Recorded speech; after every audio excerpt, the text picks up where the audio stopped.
Yo everybody, what's going on? This is Keegan from Kman Reviews. If you enjoy this review, make sure you hit that like and the subscribe button, and if you have any opinions at all that you would like to share, make sure to leave them down in the comment section.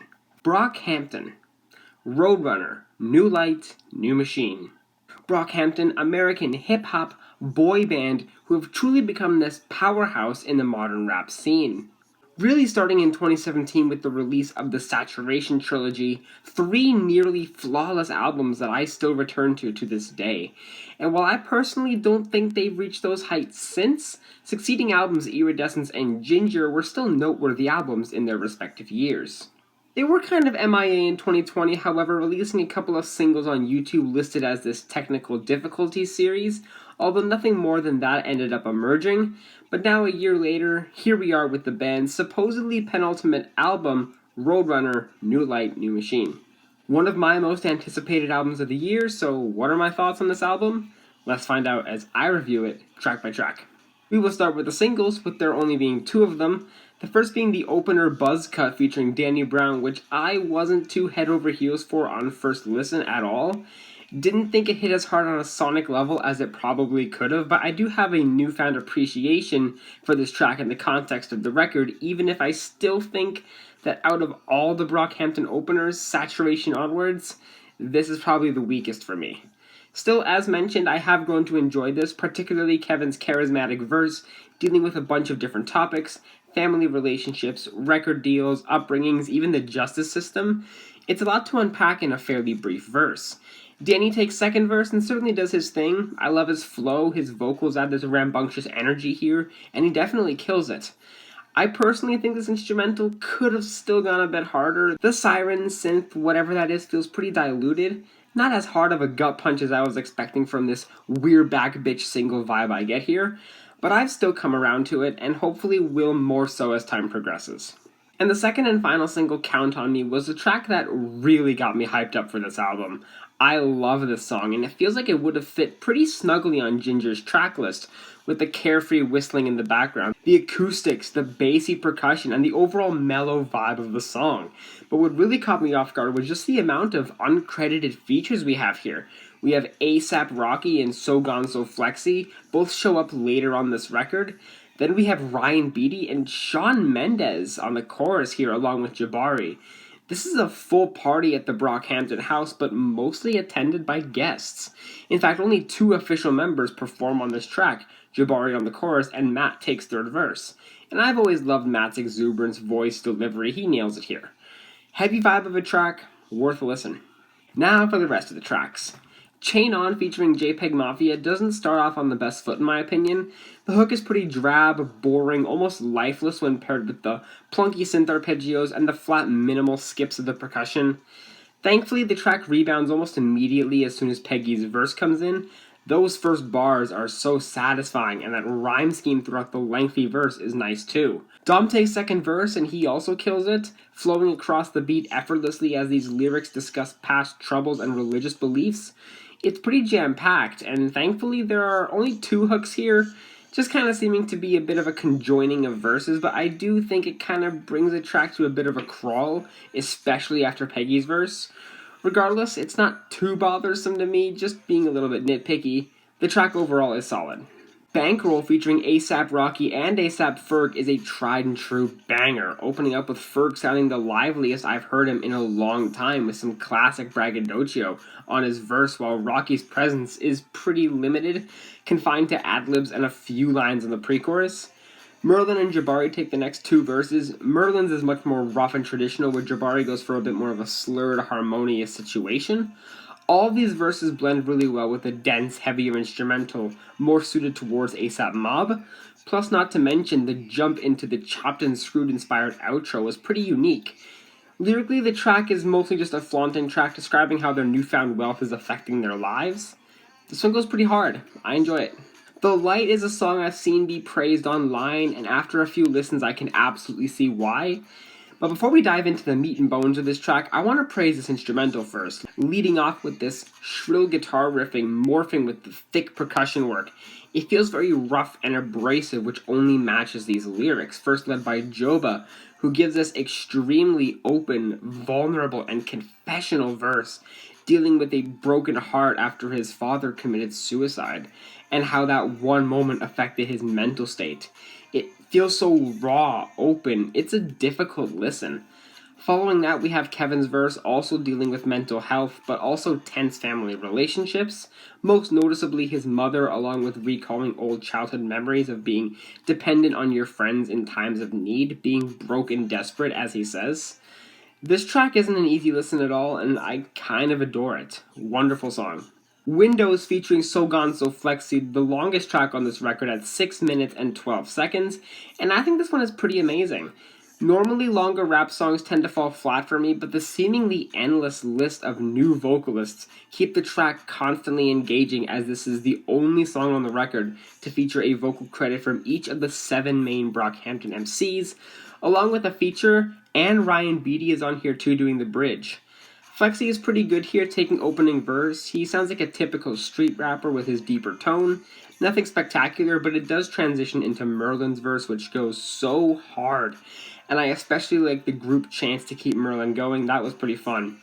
Matt's verse is great. He has some nice references and witty lines. Jabari's chorus is definitely an earworm, and Dama's verse also slaps. Joba and Bareface show up at the end, and they're pretty good. I especially like when the beat strips for Bareface's verse as he raps in more of a quiet, mumble sort of over this dreamy instrumental. It's a nice conclusion, and speaking of the beat, it's also pretty enjoyable. The percussion is pretty generic for rap, but the eclectic synths and brass work in the background are so lively. This is a really great track. Give it a listen.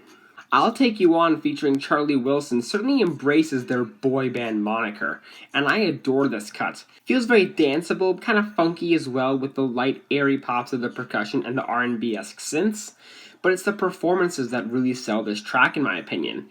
Bareface's chorus is just incredible. Sure, it's no Waste or Summer or Team, but it's one of the most pop-friendly hooks the band has laid to tape. Matt's verse is absolutely top tier for me, one of his best in recent years, just due to how well he can ride this beat, change his flow, it's captivating. Another one I'd like to highlight is Joba, who also does a nice job, and I've always loved the more soulful falsettos he occasionally gives.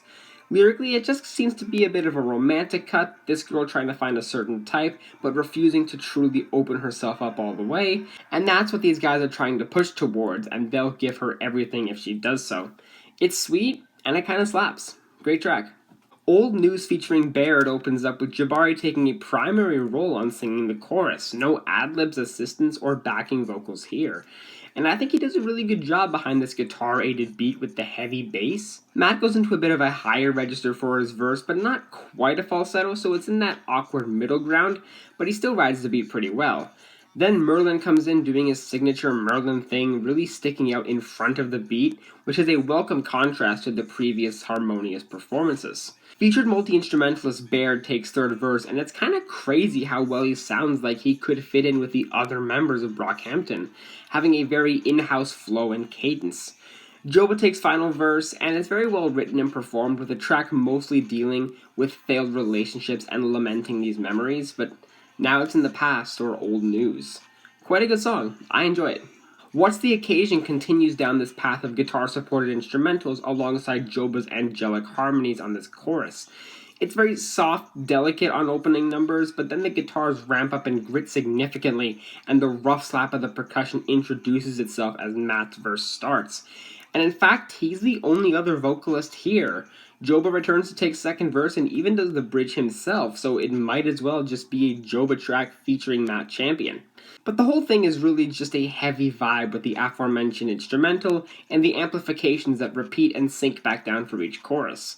Lyrically, I kind of get this feeling it's about dealing with drugs, having a bunch of psychedelic experiences, none of which you're truly proud of, but that side of you constantly hankers for more. It's a beautiful song. It's worth a listen.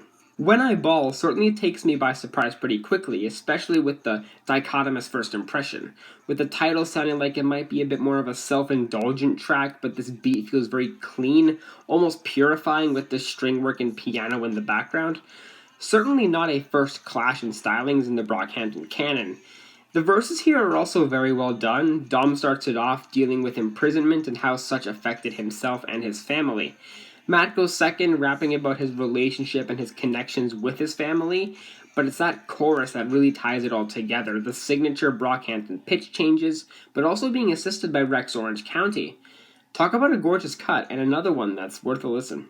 Don't Shoot Up the Party honestly should have been a single. This goes harder than I think it has any right to, and sounds the closest like the more abrasive side of Brockhampton from their earlier years. It's got a very G-Funk inspired sound to it, along with the shrill synths and the driving percussion. Kevin's verse easily packs the most weight to it, dealing with racial injustice, American culture, gun violence, homophobia. Matt and Joba also have verses, with Matt dealing about angry journalists and just straight up not giving a fuck, and Joba's with paranoia with gun violence, both in terms of suicidal thoughts and mass shootings. And sure, while the beat may sound like a complete rager, dig a little deeper and you'll find some pretty prominent commentary. Awesome track, probably one of, if not my favorite here. Dear Lord, at least to me, is the one blemish on this record. Now, I know that may come off as cynical and hateful given the title and the obvious lyrical themes that ensue, but I just want to clarify that because I don't really care for it doesn't mean I'm trying to shoot down anyone who does, or anyone who believes and preaches material like this. I just personally don't have any of these beliefs, or any for that matter, so music like this does absolutely nothing for me. It's basically the band trying their luck with a gospel hymn with multiple background singers forming a choir, but Bareface takes center stage, and by design I'm naturally going to enjoy that. I've always thought Bareface had and still has a phenomenal voice, very soulful and angelic, so he certainly adds to this along with the snaps just to keep it tempo. Sonically, it is very nice, and it is only 2 minutes long, feeling like almost an interlude, but I just don't resonate with these lyrics like this, and that unfortunately doesn't make me want to keep it around. And finally, the closer, the light part 2, which much like the first part, only features Kevin and Joba, and also like the first part, it is a pretty difficult listen once you dive deep. Even on the damn chorus, Joba beseeches his father to live his life fully, and is confused and shocked as to his final decision. Kevin takes the first verse, and what a verse it is. A very vivid and reflective picture of his childhood, current relationships, and thoughts at the state of the world gets painted here. Also that line where he says, "These days no license, only take the Jeep if my boyfriend's driving, plus he got the kind of skin that make police like him." That line hit me in a way that I wasn't expecting to be hit. Joba's on second verse, and he's got another powerful verse as he mentions his father yet again, ruminating about such an impactful choice and how it still haunts him. It goes on for a while and is yet another uneasy listen, but again, the vulnerability here is admirable, alongside a fairly traditional Brockhampton closing beat, being minimal, some group harmonies and murky guitar playing. What a great closer. Overall, this album was pretty spectacular. I thoroughly enjoyed listening to this, and normally most Brockhampton albums tend to stick to one lane, but this is the first one I could easily distinguish some diverse tones, melodies, instrumentations, and even more engrossing and captivating lyrical topics. And the only flaws I could find could easily be pinned to just me being nitpicky. What an album. An easy frontrunner for Album of the Year, in my opinion, and probably the best thing the group has done since the Saturation trilogy. I'm feeling a very strong 9 out of 10 on this album. Well guys, hope you enjoyed that review. Thank you all so much for watching. I will see you in the next one. Peace.